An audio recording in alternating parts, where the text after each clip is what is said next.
I'm back with a brand new way to craft dungeon tiles, terrain, dioramas, stop-motion sets, and play online role-playing games all in one easy system.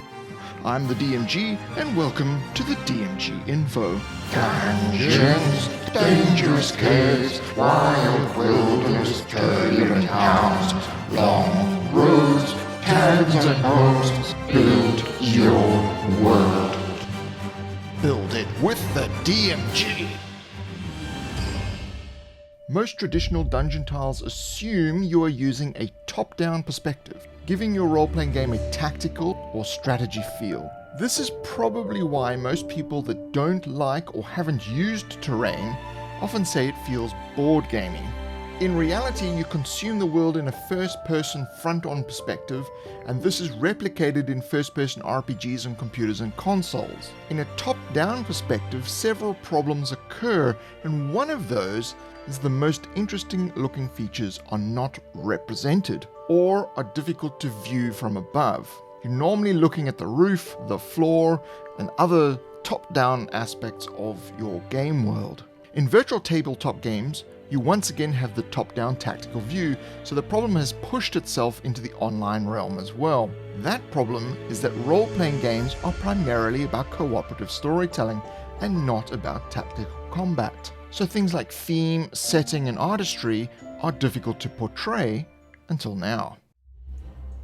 The simple change of perspective from top-down to first-person opens an array of possibilities for role-playing game terrain that really struggle to come to the fore in other iterations of dungeon terrain.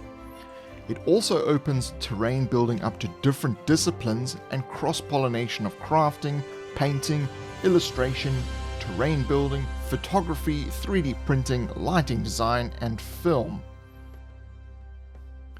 I've designed a way to craft dungeon tiles that requires significantly less iteration of tiles. In fact, you could do it simply with just 3. However, it allows you the freedom to create far more modular components to truly expand your world in the eyes of your players. A common message among RPG crafters is don't bother building towns. Don't bother creating wilderness areas.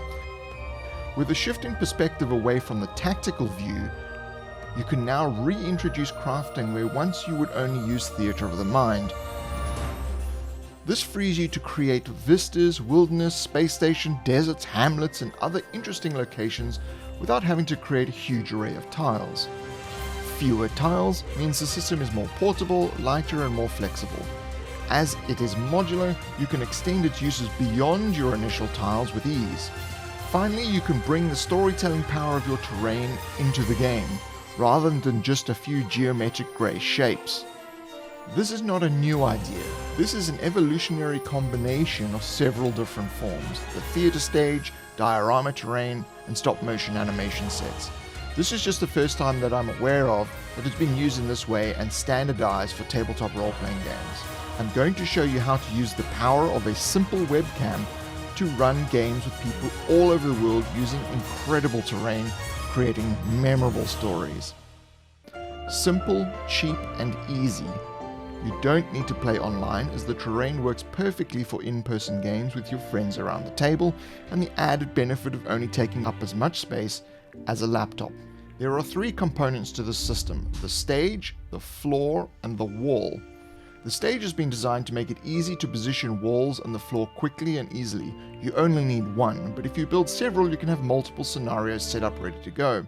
The design incorporates several elements for future editions, including going beneath the floor and space for electrical wiring. The wall is designed as your thematic palette. This is where you can bring all the elements needed to tell a great story. The wall size and shape is standardized, and I've taken several different things into account: camera and audience view, the horizon line, space to attach modular architectural object components to beautify your scene, and various other things. The floor is an isosceles trapezoid. This shape serves a very important function. It lets you know exactly where the camera view extends. This helps you ensure that whatever 28mm miniature you place on the floor can be seen by the camera in front of the stage. 28mm miniatures have been used as the standard size for scale, as they're the most widely available in all genres. The construction can be done with foam board or regular double-layer cardboard for strength. In the next few videos we'll explore how to build and use these tiles, so be sure to subscribe and click the bell icon so you get notified when they drop. I don't expect you to adopt this style of play. This is a way for me to create a standardized terrain technique and then utilize more of my skill sets on this channel and give you more ideas and techniques to use either in this method or in other styles of terrain making.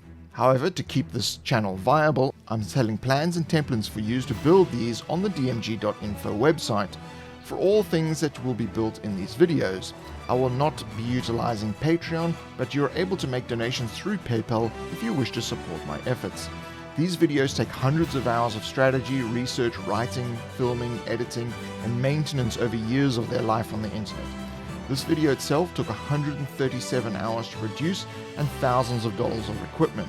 I sacrificed a lot of my time with my wife and from my day job to make this a reality, so the purchases you make, the donations you send really do make a difference to the longevity of this channel and to the viewers who watch, so I thank you. In the next video in this series, I'll show you how to build the basic components. That's on the left. On the right is my most recent video. If you like this video, click the like button.